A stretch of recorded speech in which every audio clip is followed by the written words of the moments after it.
दोस्तों, आज की कहानी है काली पत्नी। तो चलिए कहानी शुरू करते हैं।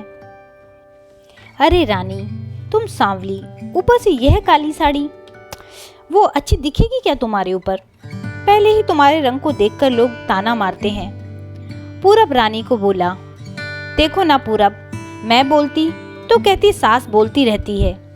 हमेशा ऐसा लगता है जैसे कौवे को काला टीका लगाया हो। पति और सास का बोलना सुनकर जरा उदास हो गई। वो काली नहीं थी, कृष्ण वर्णीय और रानी नाक नक्शे से अच्छी थी, पर पति और सास कलर को लेकर रानी को हमेशा ताना मारते थे। क्या करेगा वो भी, वह गोरा और रानी कृष्ण वर्णीय। लोगों का क्या, वो तो नाम रखने में पीएचडी होते हैं। ब्लैक एंड वाइट जोड़ी बोलते थे दोनों को। पूरब का मन वैसे तो साफ था।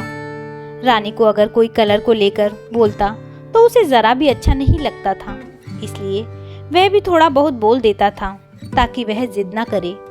लेकिन जब वह बोलता तो उसे इस बात का पछतावा होता था। उसकी माँ घर में हमेशा कड़वाहट रखती थी। आज भी वैसा ही हुआ। घर में उत्सव के माहौल में सुबह जब सास ने रानी से बात की तो वह थोड़ा घबराई हुई थी। उसका चेहरा भी शांत था। पूरब वास्तव में खुद पर शर्मिंदा था। अपराधी की तरह बैठने के बजाय वह काम के लिए बाहर गया। कई सारी महिलाएं काली साड़ी पहनकर सड़कों पर चल रही थी। सभी ही गोरी थी ऐसा नहीं था, लेकिन उन पर वह काली साड़ी अच्छी लग रही थी। पूरब काम की जगह पर गया। उसका बचपन का दोस्त विक्की और उसका पूरा परिवार साथ में था। जान पहचान हुई तभी पीठ के पीछे से विक्की की पत्नी आई। वह भी काली सांवली ही थी। काली साड़ी पहनी थी उसने। पीछे से एक आवाज आई, प्रतिज्ञा दीदी, अच्छी दिख रही हो आप। आपकी साड़ी भी अच्छी है और आप भी। प्रतीक्षा के चेहरे पर खुशी आई।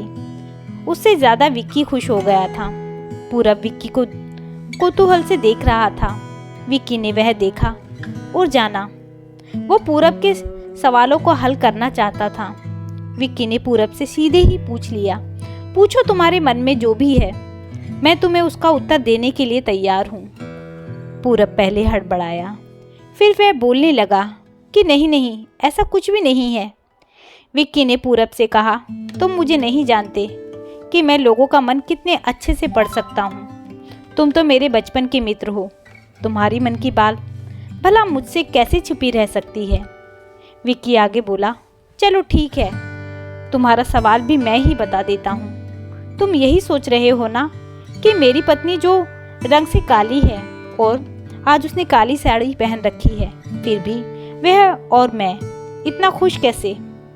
पूरब सब कुछ शांति से सुन रहा था और कुछ भी बोल नहीं पा रहा था। विक्की बोला, काला रंग ऐसा रंग है जिसमें दुनिया का कोई भी रंग मिला दे वह कभी नहीं बदलता, यानी कि किसी और रंग की संगत में वह भी अपना अस्तित्व कभी नहीं छोड़ता। इसी प्रकार प्रतिज्ञा भी दिल से एकदम उसी कलर के जैसी ही है, कभी भी रंगीन न होने वाली लड़की है। वह अपनी मर्जी से जिए, यही मुझे लगता है। मैं उसे खुश देखना चाहता हूँ। लोगों का क्या, वह तो बैठे ही हैं बुरा और भला बोलने के लिए। गोरी औरत रहती तो छिपकली बोलते हैं, काली होती है तो चूहा या कौवा बोलते हैं। क्या क्या नहीं बोलते लोग। ताना मारने वाले मारते रहें, मुझे हमेशा खुश रहना चाहिए। वही मैं अब कर रहा हूँ। वो सुबह मुझे बोली, मैं कैसी दिख रही हूँ? अच्छी लग रही हो तुम। ऐसा बोलने पर उसके चेहरे पर वह कोलगेट स्माइल देखकर मुझे सकारात्मक ऊर्जा मिली। घर से बाहर निकले तो सभी बोलने लगे कि अच्छी लग रही हो भाभी। हम दोनों ने अच्छे मन से यह बात सोची। कोई ना कोई ताना मारने के लिए बोला ही होगा ना, उस वजह से जीने की दिशा क्यों बदले? पूरब को उसके घर का सुबह का माहौल याद आया। वह खुद पर ही चिढ़ गया। उसे लगा वो सचमुच में गलत था। मैं ही रानी को दुख देता हूँ, उस वजह से सब उसे बोलते हैं। अब मुझे ही अपनी भूल सुधार कर उससे माफी मांगनी होगी। उसने हंसते हुए विक्की को अलविदा कहा। अपना काम निपटाकर वह एक साड़ी की दुकान पर गया। रानी के लिए उसने काले रंग की साड़ी ली और घर गया। घर जाने के बाद रानी शांत बैठी थी। उसने रानी को आवाज दी और साड़ी उसके हाथों में दे दी। रानी को जरा अलग ही लगा। उसने प्रश्नार्थक नजरों से पूरब की ओर देखा। उसने बॉक्स खोलकर देखा तो काले रंग की साड़ी थी। रानी, मैं लाया हूँ तुम्हारे लिए यह साड़ी, आज पहन के दिखाओ, कैसी दिखती हो तुम। अच्छी नहीं लगी तो बदल देंगे साड़ी को, देखने तो दो कैसी दिखती हो तुम इस रंग में। रानी को जरा अच्छा लगा। चलो तैयार हो जाओ जल्दी, हम जरा बाहर जाकर आते हैं, एक क्लाइंट के पास जाना है, उन्होंने बुलाया है जोड़ी में। पूरब का बोलना सुनकर रानी तैयार होने गई। काली साड़ी उस पर, हल्का सा मेकअप और लंबे बालों की चोटी। पूरब भी क्या, पूरब की माँ भी रानी को देखते ही रह गई। पूरब बोला, रानी सॉरी।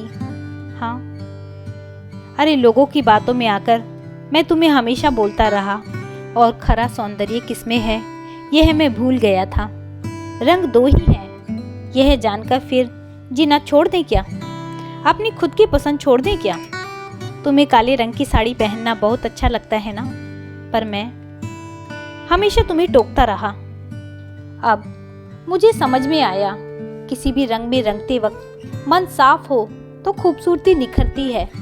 तुम चाहती हो वैसी ही जियो, मैं कभी भी तुम्हें नहीं बोलूँगा। और हाँ, सचमुच सुंदर दिखती हो तुम, तुम्हारे रंग पर अच्छा खिलता है यह काला रंग। रानी के चेहरे की लाली और भी ज्यादा बढ़ गई थी यह बात सुनकर। शर्माकर वह पूरब को बोली, क्या आप भी। पूरब ने रानी का मुस्कुराता हुआ चेहरा देखा और उसके बदले हुए विचारों से पूरब खुश हुआ। मन ही मन में पूरब ने विक्की को धन्यवाद किया, क्योंकि यह परिवर्तन विक्की के शब्दों द्वारा ही हुआ था। खूबसूरत दिखने के लिए खूबसूरत दिखना जरूरी नहीं है, बल्कि खूबसूरत सोच होना जरूरी है। इंसान का अगर मन सुंदर है तो इससे कोई फर्क नहीं पड़ता कि वह किस रंग का हो। तो दोस्तों, यह थी एक छोटी सी कहानी। आपको यह कहानी कैसी लगी मुझे कमेंट करके ज़रूर बताइएगा। यदि कहानी अच्छी लगी हो तो कहानी को लाइक कीजिएगा, शेयर कीजिएगा और मेरे चैनल को सब्सक्राइब करना ना भूलिएगा। कहानी सुनने के लिए बहुत बहुत धन्यवाद।